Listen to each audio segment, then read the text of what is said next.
What's going on, Washington fans? Welcome to the JTFB show here on YouTube. I'm Josh Taylor, the host of the channel, of course, and it's crunch time as we are getting closer to the NFL draft. So I got a good episode for y'all tonight, but then also have some big episodes and some streams coming up, not only here on the channel, but on Bleacher Report as well. Because like I said, we are getting close to the NFL draft, almost single digits. Not there yet, but it's close, depending on what day you're watching this.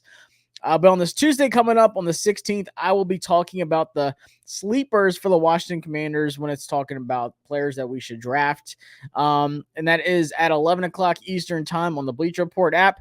And then on Tuesday, April 23rd, it's a big day. That is my final mock draft for the team at 11 a.m. on the Bleacher Report app as well. And as always, I will upload it here right afterwards. So if you miss out on the live stream, don't worry, guys. You know I always will upload it here on the channel for y'all. But just some other things before I jump into this episode, which is going to be a little bit of a mailbag episode. I tweeted out, had some people ask me some questions the last few days. Honestly, the last few weeks, especially with the draft, just asking some questions about some prospects, different situations in Washington. So I'm going to run through that. But just a little refresher. First off, big thank you to everyone who watched the Austin Ekeler interview. Definitely appreciate all the feedback. Hope you all enjoyed it as much as I did. Austin Ekeler is an awesome guy. I'm ecstatic to see him on this team. I feel really good about what he's going to do, but then also the team. Like he talked about the team as a whole. And just how he feels about the team. So check that out if you haven't already. And as always, hit that subscribe and like button as well. But then also, for my Washington fans, big news. I thought about it long and hard. And it was kind of a difficult decision. But it really wasn't when it came down to it. Honestly, it wasn't. I had a decision to make between staying in a nice house in Detroit for the NFL draft just by myself, I got access to Radio Row, but I didn't get access to the media room, which is what I really wanted to interview the prospects afterwards. So I got the Radio Row access, but I was like, do I want to do that this year? Do I want to take my stuff over there by myself, just deal with everything? It just didn't excite me as much as going back home and being back with my people. I mean, I haven't been around the fans in a long time. I mean, I wasn't really able to go to many games at the end of the last season, so it's been a while. And of course, see my family, hang out with friends, catch up. It's been a while. A little homesick out here in Texas, but I decided I'm gonna go back to Virginia, and I'm gonna try to find a watch party of some sort for night one of the draft. So if you know one, comment below. Let me know. Maybe pop up, do a stream. Round one, find like a bar in Northern Virginia, DC area, whatever, sports bar or whatever. Try to find something this week. But I want to go to a watch party night one. So if you know of one, let me know, or I'm just going to pull up to one of y'all's cribs. But then also the draft party going on that Saturday, the last day of the draft, day 3, in my opinion, was so much fun last year. And I was like, I would much rather be back around my people, be back around this fan base than just, by myself, just surrounded by the whole NFL and the draft. I'm definitely going to go next year in Green Bay. I'm going to do it big next year at the draft. But I just feel like right now it's time to be back around the people I love. And that's this fan base. So I have some big things cooking up. I got some microphones and stuff to bring with me so I can do some content at the draft party. So watch out for me. That's Saturday. If you're going National Harbor, I will be there after some change of plans. But I'm excited. I'm excited to be around this crazy fan base and just talk to fans, get some interviews, get some reactions. Who we take at number 2, quarterback wise and stuff. But I will be doing some more shows coming up. Like I said, this last 10, 11 days until we are at the draft. But I leave that Wednesday after my final mock draft. That's when I'm really just going to start homing in on graphics and stuff like that, just getting ready for the draft. So that's just a little bit of pre-show news, just catching y'all up on everything with Austin Ekeler interview. Go check it out if you haven't already. Got some other things cooking up as well. I'll be coming back to Virginia for the draft party. I'll be there for the entire NFL draft, which I'm excited about. I'm also going to be possibly popping up at minicamp and OTAs, definitely training camp. So stay tuned. Got some big things cooking up. I'm not going anywhere. I'm going to be coming around a lot more often. Don't you worry. But like I said, I wanted to kind of jump into this and answer some questions that I got on social media about the NFL draft and the Washington Commanders. So let's get right to it. So I haven't done a mailbag one in a long time. And I'm gonna have to do it more often because I love hearing from y'all. Like I said, I get a lot of DMs and stuff like that. People asking, oh, Josh, what do you think about this? Blah, blah, blah, blah. So let's get right to it. One of my favorites, up and coming guy, the DC sports guy at Sadegi Stu 21366. Probably said your name wrong. Forgive me. But we talk football all the time. Love interacting with him. He said, would you want to start the number 2 pick right away or let Marcus play a few games? If so, why? What are the benefits and no benefits to it? So I think in any instance, when you have a top 3, pick, especially if it's a quarterback, you need to play them, unless there's a couple ways you can go with this. So what if it's Drake May and you don't think he's ready and he's going to take some time? Do you give him the Sam Howell treatment and just kind of throw him out there? First off, no. But second off, it's going to be a completely different scenario. So I think you do start Drake May. If it is Drake May at number 2, even if you think that he might need some time, we all can agree that we feel like the ceiling is higher for Drake May, but we just don't know if he's day one ready like Jaden Daniels, who is, has more experience than Drake May. So I feel like, yes, you should start them right away. What are the benefits? Whether it's, like I said, Jaden, Drake, JJ McCarthy, whoever, you start them day one. You get them going in training camp. Marcus Mariota is a great guy to have behind you, a mentor. He's seen a lot of offenses, former Heisman winner. He's been around the league now for a little while. He doesn't seem like he's that old, but he has the mentals of the game. He has that veteran leadership of the game, just being through different scenarios. And he was also with, new passing game coordinator Brian Johnson with the Eagles last year. So he can also help implement a couple things and whether it's the verbiage or the audibles, the changes, at the line, stuff like that, he can help with those things. But I think it's important to get that experience under their belt. I am a big experience guy. And some people are like, oh no, this ruins the quarterback. I don't believe that's a thing unless it's just an awful scenario, kind of like what Sam Howell was under last year with, the sacks, the interceptions, offensive line was bad, just the coaching staff was terrible. It was a bad situation. And I don't think any quarterback could have survived. I don't even think CJ Stroud could have survived in Washington last year. It was that bad. But I just think having that experience, getting out there, getting on the same page with your guys, whether it's wide receivers, whether it's, pass protection with your offensive line, whatever, getting used to, okay, the defense is showing me this. This is how I adjust. The in-game experience is so much different than just watching film and being like, okay, well, when this happens, then this is what I'll do. It's much different than being out there and actually doing it. And I know, you can look at Josh Allen from the Bills. It took him a solid 2-3 years to really get going. The Bills didn't give up on him, thankfully. Even though those first 2-3 years were rough, he didn't look like some, NFL, MVP caliber quarterback, but now he looks the part. And sometimes it just takes some time. So if you want Jaden Daniels, and that's the pick, then I think he's more, day one ready because he has that experience. I think he can hit the ground running and really be successful. Is his ceiling higher than Drake May's? I don't know. Maybe not. Maybe this is the peak of Jaden Daniels, but he was really good in college. So it's about how well that translates over to the NFL. Can he fix a few things? But then also with Drake May, are they going to give him time to develop? And I said this not too long ago on a show that I was on, and I said with the coaching staff we have right now, from Cliff Kingsbury, like I said, Johnson, down to even Coach Blow, who used to be a quarterback himself, I feel like this is a really good offensive coaching staff that can help develop a quarterback. So everyone's like, oh, we got to get an offensive head coach, because we're going to have a rookie quarterback. Oh, we got Dan Quinn. What the heck are we doing? I still think they did their job in supplying a really good offensive, minded, offensive staff. I think they did a great job of a quarterback developing offensive staff is what I'll say.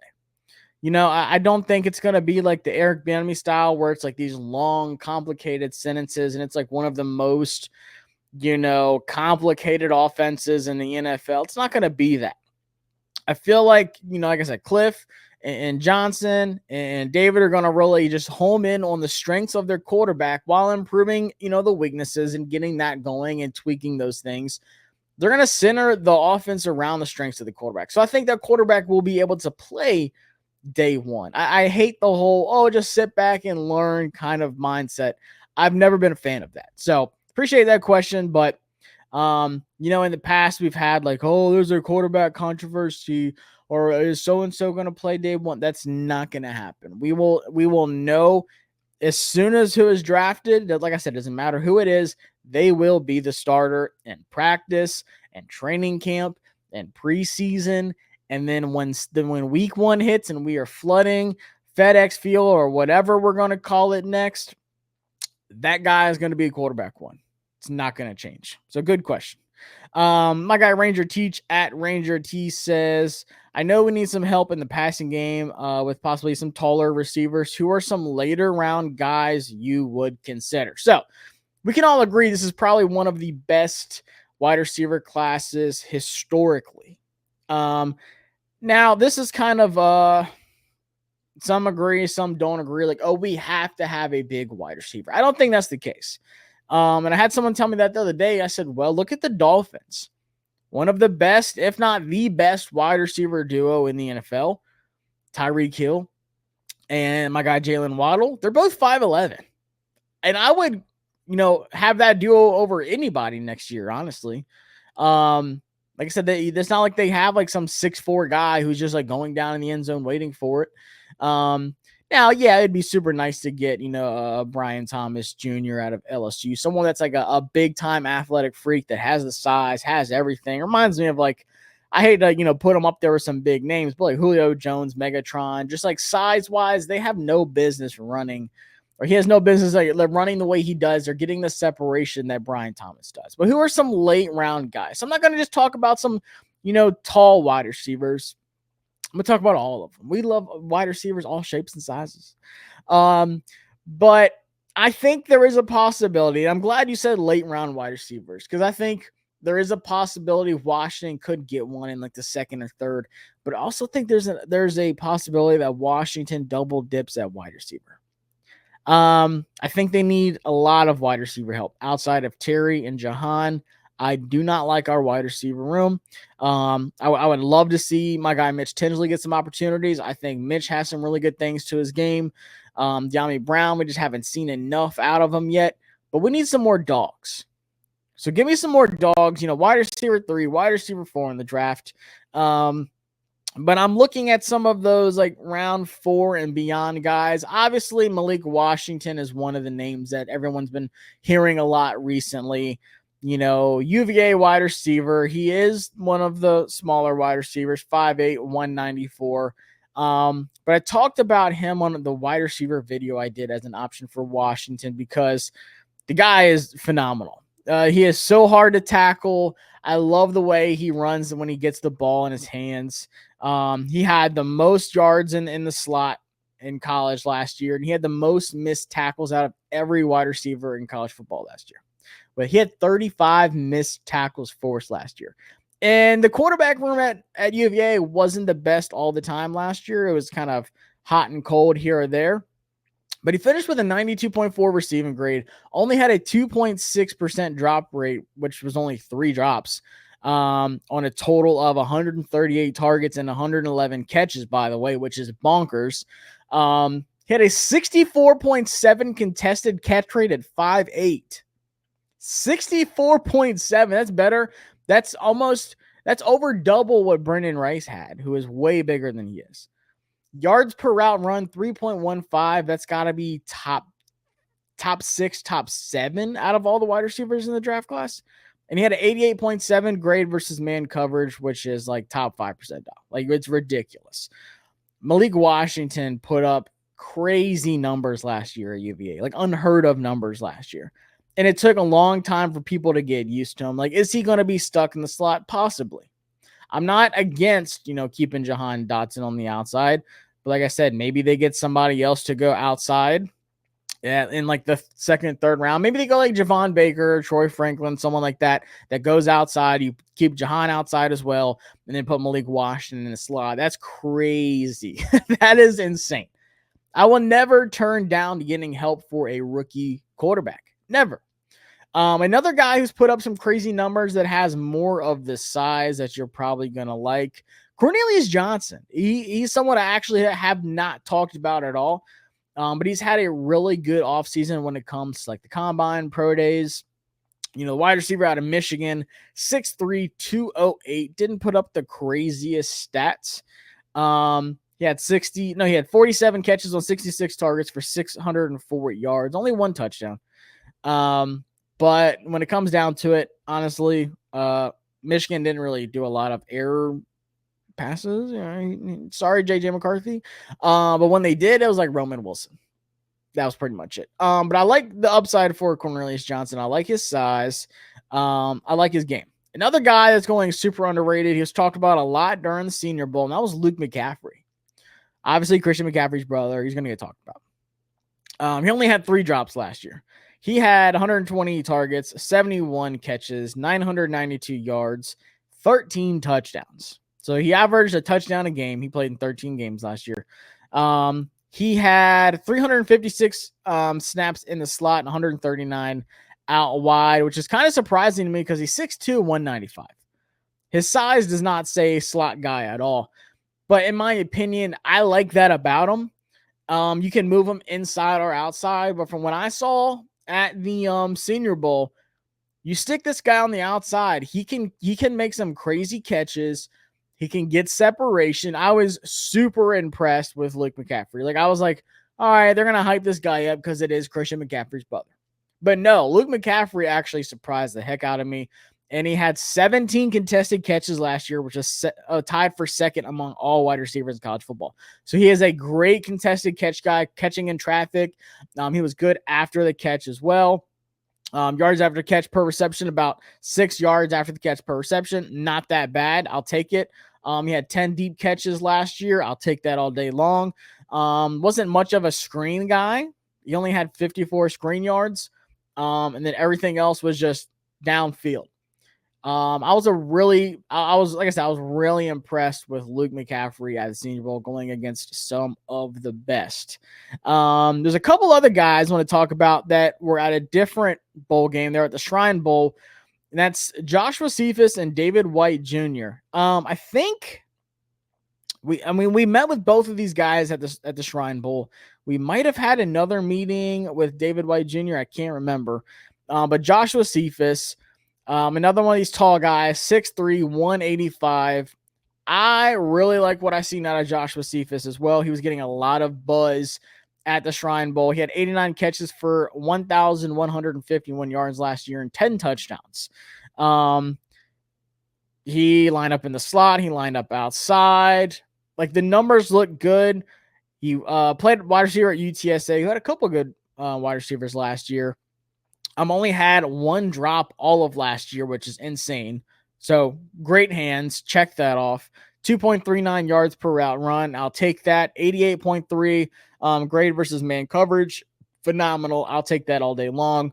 That was one thing I saw on his film, but then also that I saw at the Shrine Bowl in these drills was how good he was in one-on-one, like man coverage, being able to get that separation.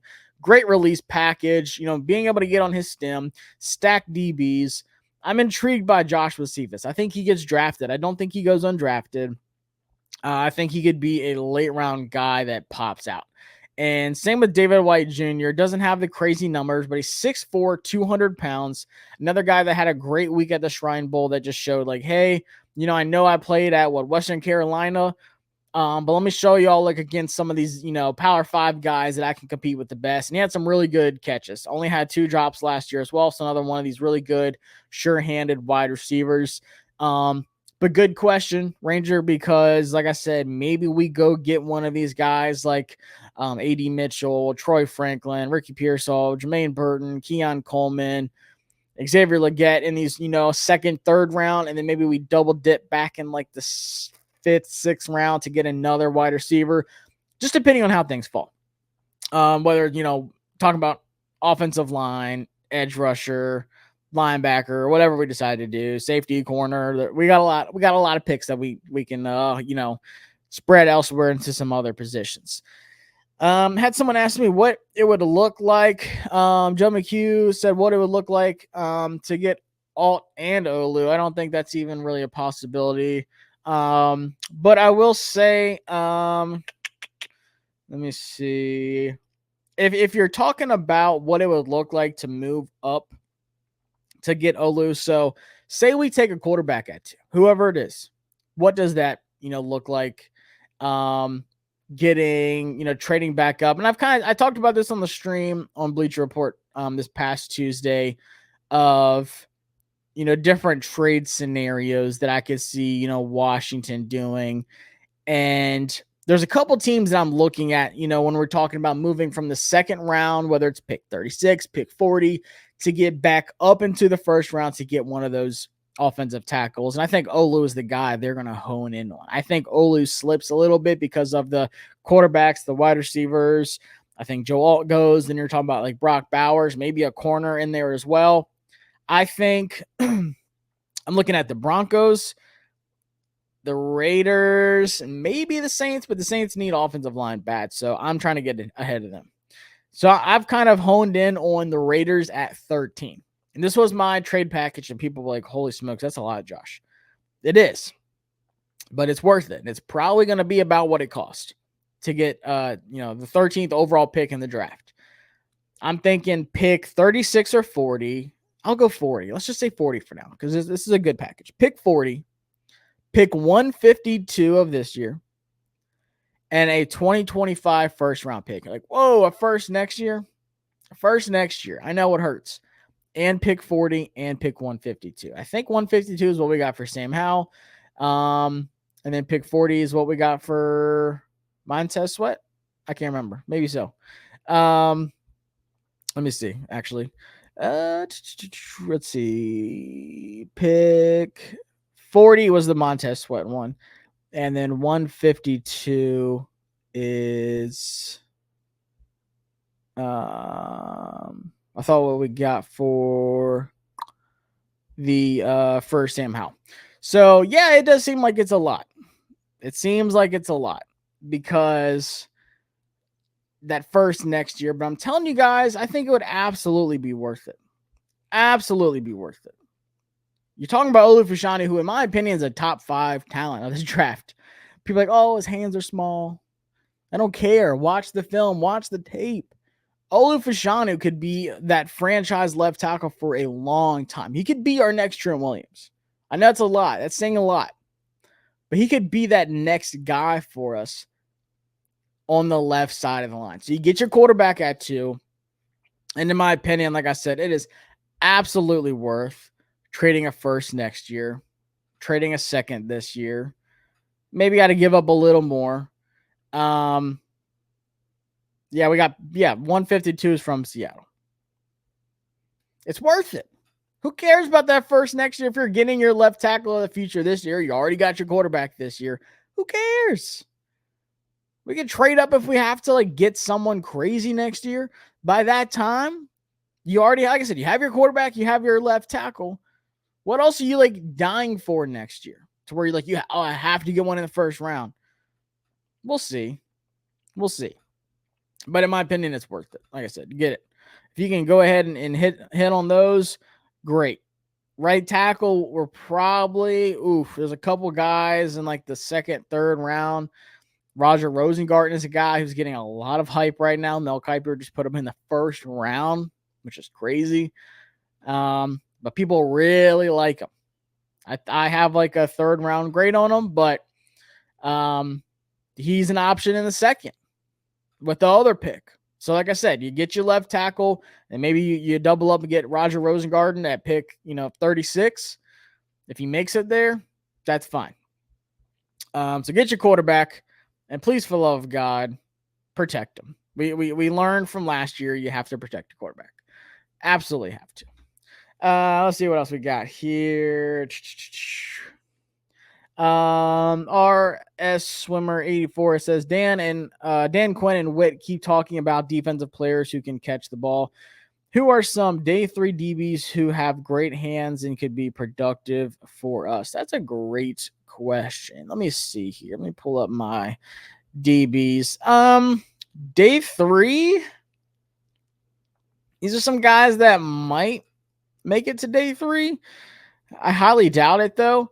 A lot of y'all know I've been a big Cam Hart fan, and he can make some interceptions. He's a physical guy. I will say Cam Hart out of Notre Dame, who we have a top 30 visit with.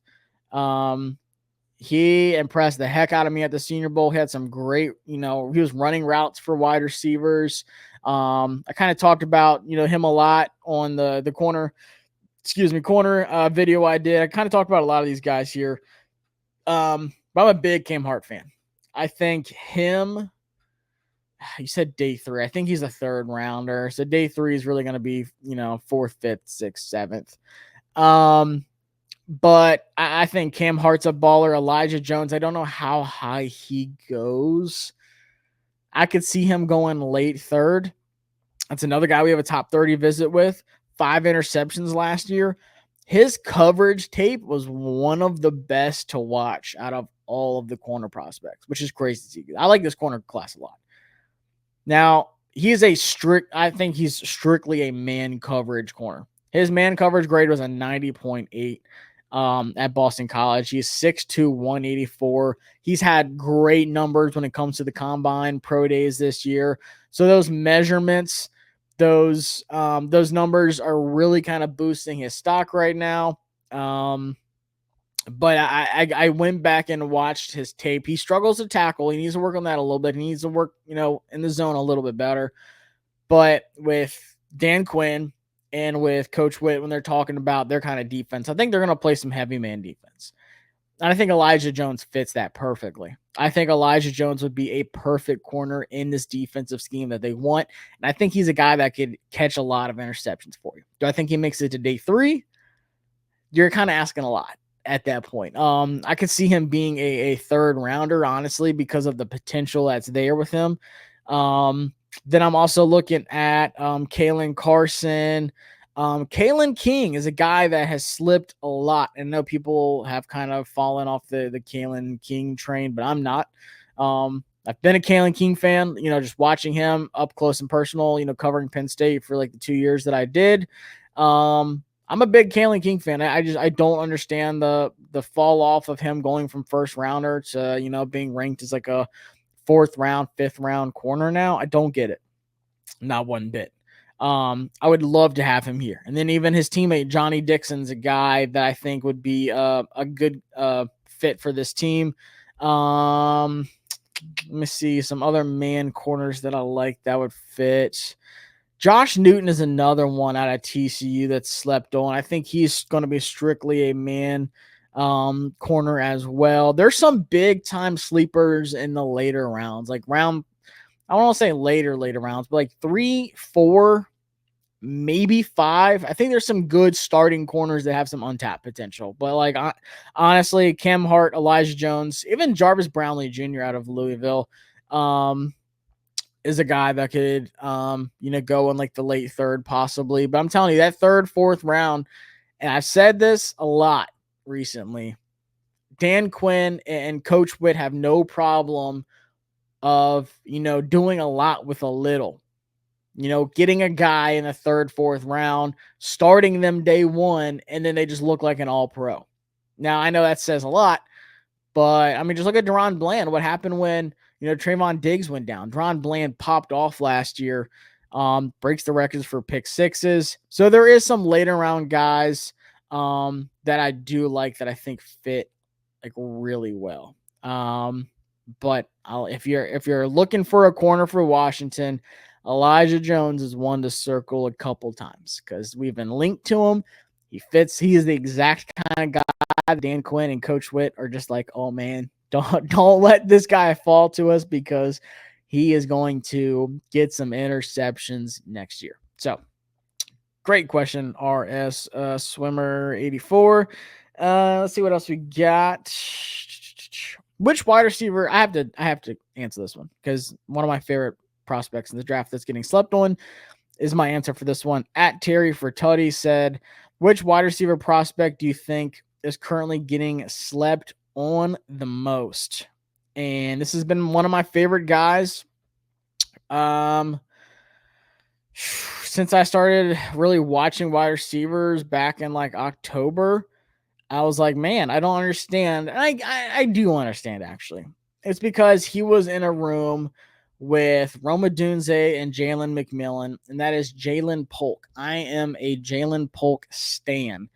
I love what this guy does. Just watching his tape, I did a little breakdown on him on that wide receiver video I did, so highly recommend you go watch that. But in a loaded wide receiver room, he had 69 catches for 1,159 yards, which is 16.8 yards per catch, by the way, and 9 touchdowns last year. He had the 10th most deep yards in all of college football with 567 last year. I want his yards after the catch to get a little bit better. His route tree can get a little bit more refined, and that's fine. He only had 4 drops. If he can get that down to like 2, and that's kind of asking a lot, a little nitpick right there. But if he can get that a little bit better, golden. Great contested catch rate, 55%. He had 13 of them, which was 16th in the nation last year. I'll take that all day long. Obviously, Rome Odunze was like the guy there, but 6'2", 204, almost 205. Not sure what he weighed in at the combine, but he was a sophomore. He's only 22 years old. I love it. 2020 or a 22-year-old coming out of the NFL, coming out of the college into the NFL draft at that age. That's like the perfect time. That's what you want. You want a guy that's like 21, 22. PFF's little bio says Polk is a limited route runner. Like I said, he needs to work on that. But he's also one of the best go up and get it contested catch receivers in this class, and that is really saying something. His knack for making big plays should always get him on an NFL roster. And I think this is a guy that could be do I think he's a wide receiver 1? No. I think he's a high-end wide receiver 2, though. I think he is super underrated, and I think there's some untapped potential there. Like I said, he's only 22. I think Jalen Polk needs to be higher on your board. I have him in my top when it comes to wide receivers. Oof. I don't have like an overall rankings, but he's definitely in my top 10, which is saying a lot. So you have Marvin Harrison Jr. Just going to go down the list. Malik Neighbors, that's 2. Rome Odunze is 3. Brian Thomas Jr., 4. Let's see. Ladd McConkey is a 5th one. Xavier Leggett, 6. AD Mitchell, 7. I might have Jalen Polk over Xavier Worthy. AD Mitchell, maybe not. I see some similarities in their game. I could definitely see him over Xavier Leggett too. I think he's, in my opinion, I have him over Xavier Leggett. I have him over Xavier Worthy, which is saying a lot. I have Troy Franklin above Jalen Polk. Jalen Polk and Keon Coleman. Oof. That's a tough one. Because Keon Coleman's just an athletic freak. Man, that's tough. But I do have Jalen Polk. He's in my top 10, without a doubt. I have him over Malachi Corley. I have him over Jamari Thrash, Javon Baker, Tez Walker. Absolutely. Like I said, Keon Coleman's where it gets tough. That's a good debate. But nonetheless, you should definitely have Jalen Polk higher on your list. Let's see what else. I don't want to make this one too long. Who do you think at Ballin' and Burgundy podcast? Shout out to the guys. Been on their show. Who do you think fits Washington's edge and safety room better? Because I think we still need another safety. I don't know. We're still trying to figure that out. But then edge, I think those are 2 interesting positions because it would not surprise me at all if they rolled with the edge room they had right now. And it wouldn't surprise me at all if they rolled with the safety room they had right now. I've said that a couple times recently as well. But then also wouldn't surprise me if we added to it. So for the edges, Javon Solomon or Muhammad Kamara. Oof. So Javon Solomon, in my opinion, is like a Bryce Huff 2.0, super productive guy out of Troy, same size, same built, shorter kind of build. He's not like that long, lengthy guy. And then Muhammad Kamara is a guy I watched late, but just really pops on tape. He's another guy that's having a really good, off season with his numbers and stuff like that. That one's tough. But if I had to pick one, I'd probably pick Muhammad Kamara. Just because I think he fits a little bit more of, being able to set that edge on the outside a little bit better. I know I shouldn't really nitpick it that much, but like I said, Javon Solomon, 6'2", 245. He just doesn't have that length. Muhammad Kamara, in my opinion, 6'1", 250. He's not as tall, but I think his arms might be a little bit longer than his. But he's more of a finesse guy as well. He's not, crazy lengthy like Marshawn Nealon or Adisa Isaac or something like that. So those are both guys that are going to have to win, not like with their first strikes and, having the arms, but their agility. And in my opinion, I think Muhammad Kamara is a little bit better. I think he's a little bit more pro-ready than Javon Solomon, but it is super close. What did Muhammad Kamara have last year? I know he had a lot of sacks. Yeah, 14 sacks last year. Wow. Yeah. Absolutely. He had a 19.4 pass rush win rate. Say that 10 times fast. At 19.4, he had a 92.6 true pass rush grade, which is crazy. Like I said, super productive guy. And Javon Solomon had a lot of sacks last year as well, 17 at Troy. So crazy numbers from both of those guys. Both of them are going to kind of be like that Bryce Huff mold, though, like I said, where it's just, kind of a smaller. And that's the thing on Bryce. Can he play 3 downs and stop the run where it's not just like, pass rushing, situations, 3rd and long kind of guy? Can he be that every down guy? That's what Javon Solomon and Muhammad Kamara are going to have to answer. And I like Muhammad Kamara a little bit more when it comes to that. And then safety, Trey Taylor or Keaton Olapado out of Oregon State. Trey Taylor is a safety from Air Force. And in my opinion, I'm a big Trey Taylor fan. They have him as like a 5th, 6th rounder maybe at safety. I have him as more of like a traditional free safety kind of guy. I know he's 6 foot 210. He's a little bit heavier. But that's fine with me. I think this is a guy that would be really good back there in the secondary for us. But when it comes to what fits our team more, I think Keaton fits that a little bit more. He's kind of like that Swiss Army knife kind of guy. But we have a lot of those already with like Quan Martin, Jeremy Chin. So I think they would lean Trey Taylor a little bit more just because we already have some Keatons on the team. But I think we met with him at the Oregon State Pro Day that we had. So we have been linked to him. And then I forgot who it was. Matt Miller or somebody said that when they were talking about him and watching the film, he said like Washington would be like the best fit for him when it comes to like scheme wise. So I don't know. Maybe we do. But like I said, last year I predicted us to get Quan Martin. I was like, that's a guy that, he was on my final mock draft. I was like, this is a guy that fits exactly, what we want to do on defense. And I think he still does. And I think he's going to be great. I think him and Forbes are both going to take a big step this year coming up. But I think we still need like a true free safety. Like I'm not rolling out Justin Simmons. I would love Justin Simmons to come here. But still just looking for that safety unless they decided. I don't know. The whole secondary, in my opinion, like I don't know what they're about to do. And that's the biggest question mark for me. There's so many different combinations and pieces they can move around. Not even just, like I said, Quan Martin, but Jeremy Chin as well. What's Derek Forrest going to, what's his role going to be? Who's going to be the starting corners? Like maybe do they play Quan Martin at corner? I don't know. Is he going to be nickel or is he going to be safety? Are they just going to rotate him around? That's the biggest question for me. But I appreciate the questions. Hopefully y'all got something out of it.